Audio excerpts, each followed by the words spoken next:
Hi guys and welcome to my channel. Welcome to Cute Tattoo Girl PhD. I'm just a normal everyday professional who analyzes certain things that are going on, not only in pop culture, but just in general life, okay?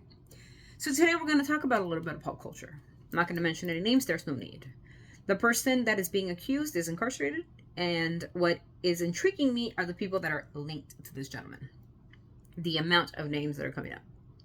Now, I am more intrigued with one name that is coming up because this person is being praised, this person is being sending prayers to this person, etc., etc., etc. I got a problem with this. Okay, there's PhDs involved, MEs involved, MDs involved, there's EDDs involved. This is a community of doctors and counselors and therapists, even body language experts that are talking and coming on here. And we have this community where we talk to each other, amongst each other, and we decide whether or not we want to post our content or not. A lot of us don't. I do. And the reason I am going to do it is because I found something really peculiar. We talk about a victim who is so afraid to speak up that he stays in a bubble.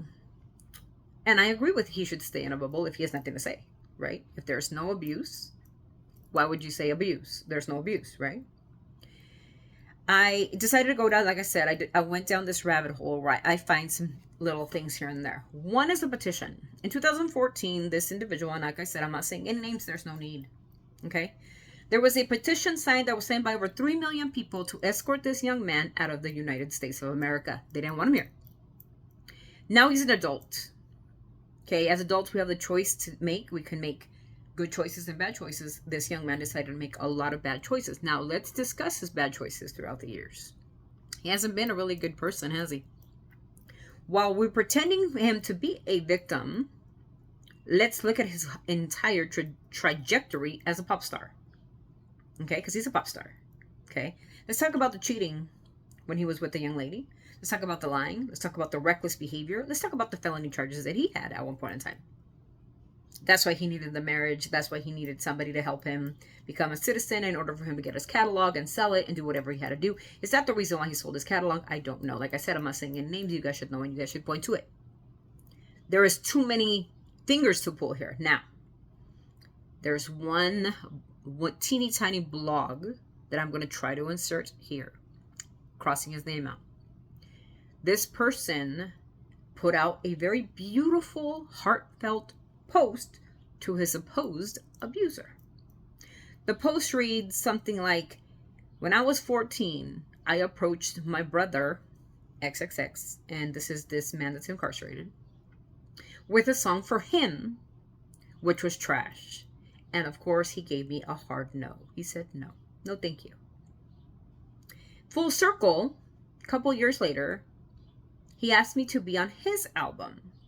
Freestyle in his album. This was in 2023. This was last year. Which turned out to be the song's Motives. It was from this Love album. Okay? Okay. At the bottom of it, it says, love you, brother. The person's name, Predator, right? With a lot of heart emojis and a lot of love emojis. Love you, brother. Heart emojis, love emojis. Okay? This is what's going on behind the scenes. Okay, what I'm sick of, and I'm sorry influencers, and I'm sorry YouTubers who are out to the defense of this person and whatever.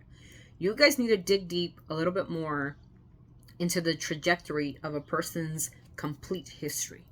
Not the videos that are being blown up that could be out of context. As a perspectual lawyer, right, said they're looking at what's being shown to them and they're making analysis on what's being shown, but they're not actually having the evidence to back up their claims on social media.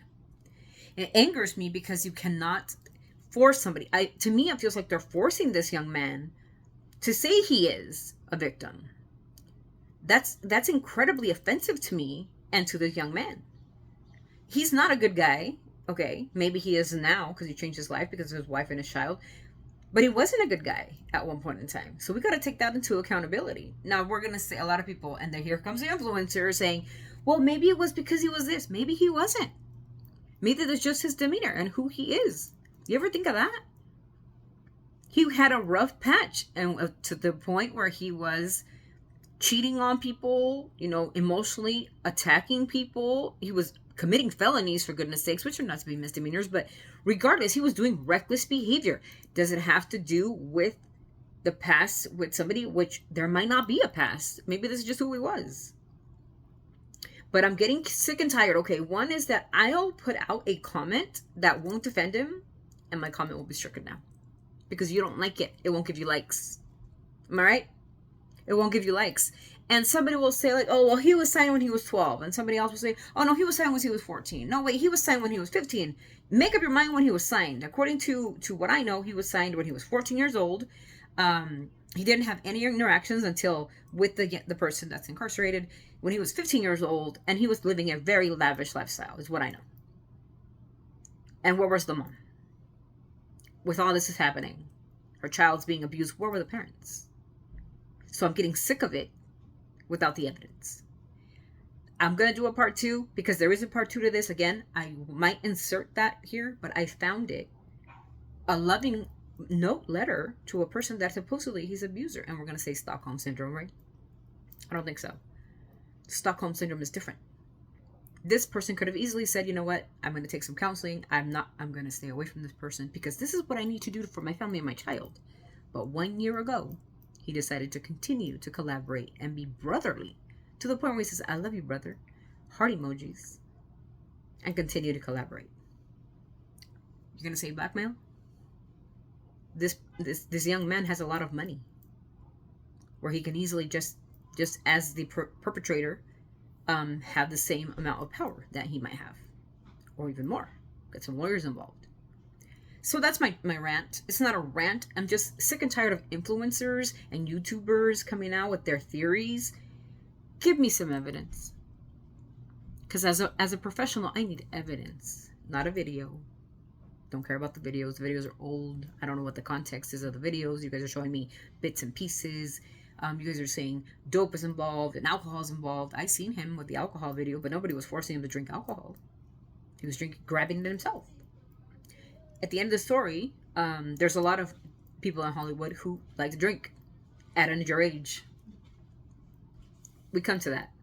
So this is the end of this blog, and I hope you guys are having a phenomenal day. There will be a part 2 because I'm going to be giving a part 2 because there is more rabbit holes. I'm digging in deeper than what other people are digging, not just what they're grabbing from the media. The media needs to stop and force a false narrative when there isn't one. Not until the evidence is brought out into trial. Anyways, that's the end of my video, you guys. I hope you guys like it. And if you guys are offended by it, I'm sorry. But leave me your comments. Tell me what you think. And tell me what we can do as a society to stop where narratives are given and driven in one direction when there might not be enough evidence to be driven. Maybe nothing happened. But you guys are forcing it to be the truth. And that might not be the truth. So that's the end of my video. I hope you guys have a wonderful day. Like I said, I'm not saying any names. You guys you can put the names in their slots where they belong. That's not my position. One is I don't have the evidence to back up any claims, and 2, this is just my educational experience and what I do is just an opinion-based opinion. So with that being said, I hope you guys have a wonderful day. I hope this young man is healing and happy in his bubble, like he says he is, happy as can be, having the most beautiful marriage and the most beautiful family, and I hope that is true. And that's all I wish for him, nothing else. But the rest comes down to stop bringing a narrative that might not be realistic. With that being said, you guys, I wish you guys a fabulous weekend. I won't do a part 2 probably this week, probably in the next couple of days, but there will be a part 2 to this. So don't forget to like, comment, subscribe. I'd love to hear your thoughts. Let me hear your thoughts. Contradictory to mine. Or are you thinking the same thing? Where were the parents? All this is happening. Where's his mom? Where's his dad, whom he loves so much, who he named his kid after? We as parents must take responsibility. And we as parents should not reap the benefits of something so awful as abuse. Okay? With that being said, wishing you lots of love, got lots of positive vibes, and have a phenomenal weekend. I'm out. See you guys.